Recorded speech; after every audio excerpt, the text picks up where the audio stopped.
My name is Clara, and I am a 29-year-old illustrator living in Chicago. I work from a tiny attic apartment that overlooks the train tracks, a place filled with paint jars, sketchbooks, and the quiet hum of passing trains. It was here that I began my artistic journey, full of hope but never certain about tomorrow. Some months I sold a few artworks and felt alive with possibility. Other months, I sold nothing at all and survived on instant noodles and cheap coffee. I lived alone, far from family, and art became the only thing that kept me grounded.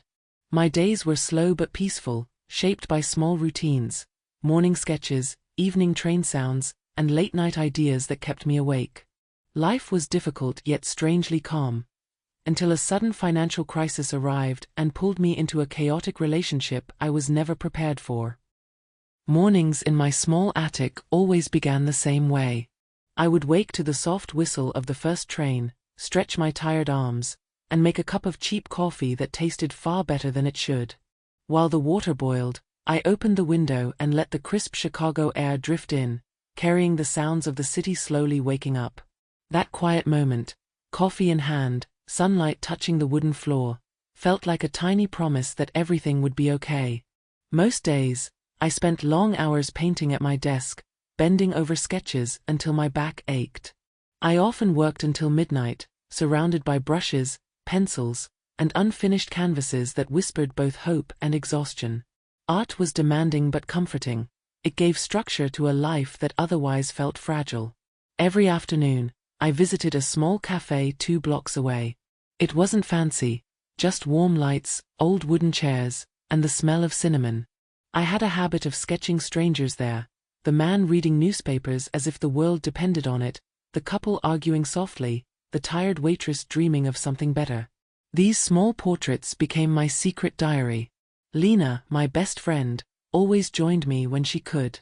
She worked as an interior designer, full of bright ideas and loud laughter. She teased me for surviving on coffee and hope, but she never stopped believing in my talent. "You're closer than you think," she often said. "Just hold on a little longer." But holding on was getting harder. I was 3 months behind on rent. My landlord's warnings grew sharper each week, and my savings were almost gone. Still, I kept telling myself that a big client would appear, that luck would finally turn in my favor. Life was warm, simple, and a little naive, like the calm before a storm no one sees coming. The storm arrived before sunrise, a heavy curtain of rain beating against the windows as if the sky itself was impatient.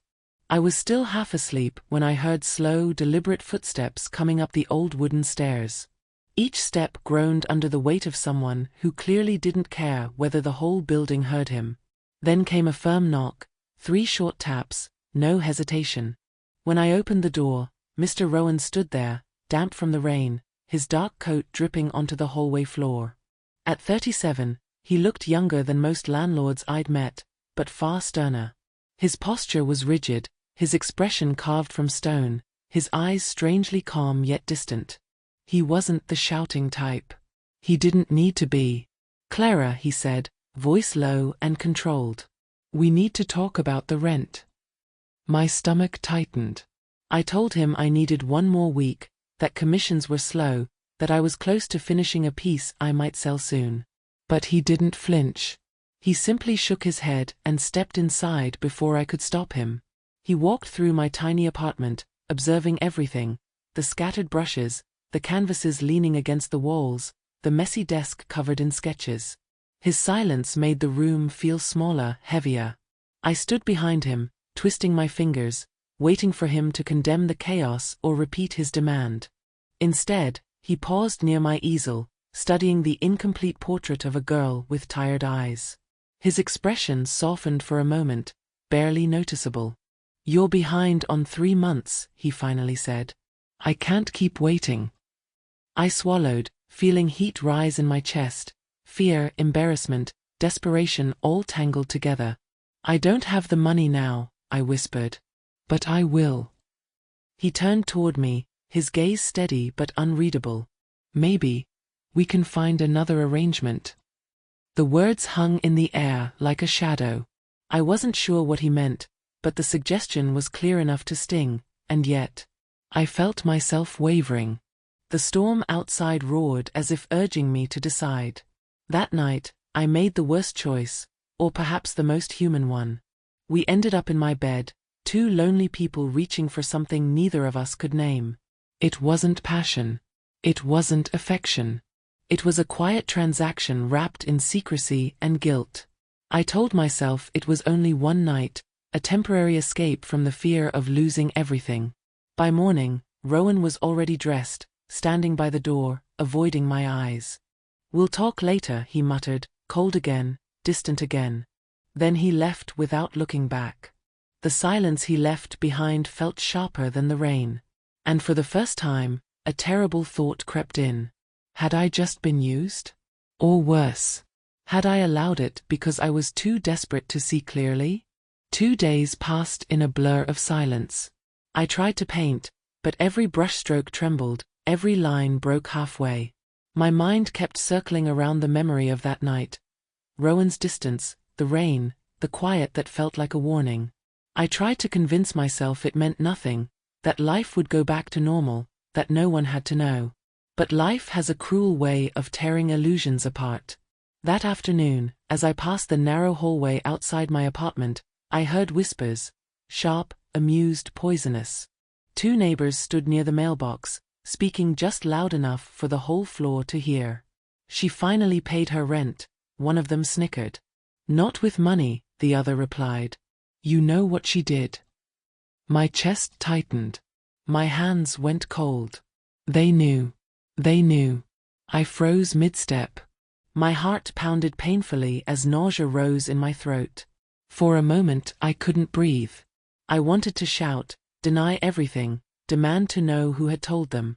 But all I could do was stand there, listening to my own dignity crumble piece by piece. I rushed back into my apartment, slammed the door, pressed my back against it, and shook.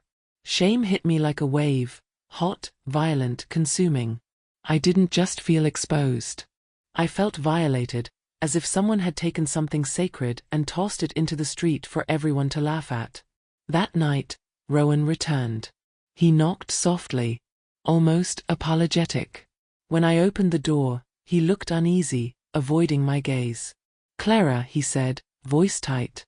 "There are rumors spreading. It's affecting the building. I don't want this to get worse." The words stung like a slap. Rumors were his concern. His reputation? Not me. He continued, "You're still behind on rent. Given the situation, it's better if you pack your things and leave before the weekend." For a moment, I just stared at him, unable to process the cruelty of it. Then something inside me snapped. "You're a coward," I said, my voice breaking. "You used me. You ran away. And now you care about your reputation more than the damage you caused." He tensed but said nothing. "You can't even look at me," I whispered, "because you know exactly what you did." My vision blurred with tears. Rowan stepped back as if my pain was something dangerous, something he didn't want to touch. That distance, that refusal to acknowledge me, hurt more than the eviction itself. I grabbed my bag, my sketchbook, and the few clothes that still smelled like turpentine and hope. I didn't know where I was going, only that I couldn't stay another second in that building. When the door closed behind me, it felt like the final blow. I had lost my home, my safety, and the fragile trust one had placed in someone who didn't deserve it. I walked into the night with a heart cracked open, and a betrayal I would carry far longer than my belongings.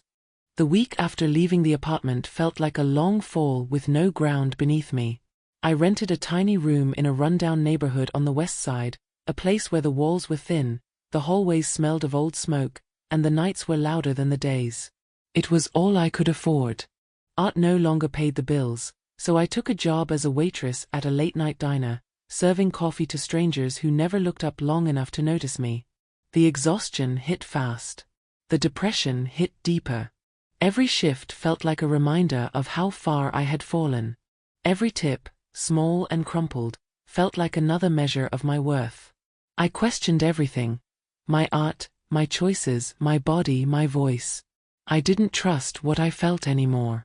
Some nights, when I returned to the room barely bigger than a closet, I lay awake wondering if Rowan had been right to push me away, or if I had imagined the tenderness I thought I saw in him.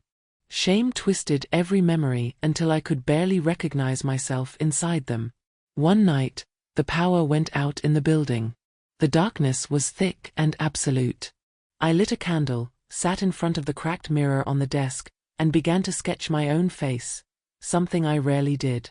My hand trembled at first, tracing the tired eyes, the hollow cheeks, the sadness I tried so hard to hide. Then, halfway through the drawing, I paused. I saw it, something quiet, something stubborn, something still alive beneath the bruises life had left on me. A thought came, soft but clear. I cannot let other people decide my value. The truth hit me with surprising calmness. I had spent months letting fear guide my choices, fear of losing my home, fear of disappointing others, fear of not being enough. And in doing so, I had lost myself. That night, I didn't finish the drawing. I didn't need to. I closed the sketchbook gently, as if closing a chapter, and breathed for the first time in weeks. Healing didn't arrive like a miracle. It came slowly, quietly, step by step. But for the first time, I felt myself reaching for peace instead of punishment. And that was enough to begin again. Healing didn't arrive all at once. It came in small decisions, quiet, deliberate choices that slowly rebuilt the parts of me I thought were gone forever. The first choice was simple. I reopened my sketchbook and promised myself I would draw every day, not for money, not for approval, but to feel alive again. I created an online account and began posting one illustration each morning before work. At first, almost no one noticed. A few likes, a handful of comments. But I kept going. My drawings became my morning ritual, a reminder that even in my smallest moments, I was still an artist. 3 weeks later, I received a message from a small publishing house. They had found my illustrations online and wanted to commission me to create a series of children's book covers. My hands shook as I read the email. Someone believed in my art, someone willing to pay for it, trust it, invest in it. It was the first time in months I felt something rise inside me that was not fear but hope. With each new project, I slowly regained my confidence. I no longer waited for others to validate me. I learned to breathe without asking permission. I learned to love myself, imperfect, stubborn, and resilient, before offering love to anyone else. 2 months after leaving my old apartment, I made another quiet, deliberate choice. I wrote a short letter to Rowan. There was no anger in it, no accusations, no longing. Only closure. I attached the full payment of the rent I owed him. Not because he deserved it, but because I did. I needed to know I wasn't indebted to him. Not financially, not emotionally, not in any way that could be used against me again. Life shifted gently after that. The weekends, once filled with dread, became my favorite time. I volunteered to teach drawing classes for children at the local community center. Their laughter, their fearless creativity, their way of seeing the world through impossible colors. It healed something in me that words never could. I found joy in guiding their tiny hands, in reminding them that art wasn't about perfection but expression. I found joy in guiding myself, too. The more I taught, the stronger I felt. The more I created, the freer I became. Slowly, the version of me who had cried on the cold apartment floor began to fade. In her place stood someone new, someone who had walked through pain and chosen not just survival but growth. For the first time in my adult life, I felt truly independent, truly whole, truly free. Rowan showed up on a quiet Tuesday afternoon, just as the sun was slipping behind the buildings. I heard a soft knock, then his voice, hesitant, almost unfamiliar. When I opened the door, he stood there holding the same envelope I had mailed him a week earlier. He extended it toward me. "I can't accept this," he said. "It doesn't feel right. Not after everything." I didn't take it back. I waited. Rowan let out a long, uneven breath, as if he had practiced the next words many times and still couldn't say them properly. I treated you badly, he admitted. I kept my distance because I was scared. Scared of feeling something. Scared of complicating things. But I did have feelings for you. I just didn't know how to handle them. He looked at me with an expression I had never seen from him. Vulnerable, unsure, human. Then he asked, almost whispering, "Would you have dinner with me? Maybe we could start over." For a moment, I felt a flicker of the girl I used to be, the one who craved validation, the one who wanted someone to choose her. But that girl belonged to a past version of me. I smiled, soft and sad. "Rowan," I said, "I've learned to stand on my own without needing anyone to rescue me. I hope you learn something for yourself too." There was no anger in my voice, no bitterness, just truth. Then I gently closed the door. Behind it, I felt nothing but relief, clean, quiet, and freeing. Walking back to my desk, I realized the journey had brought me exactly where I needed to be. Not with Rowan. Not with anyone. But with myself. Self-respect cannot be bought with desperation. Love is never something to bargain for. And only when we learn to love ourselves do we finally become free. Do you believe that sometimes a closed door is life guiding you toward a better version of yourself? If you enjoy learning English through emotional stories like this one, remember to subscribe and stay tuned for the next episode.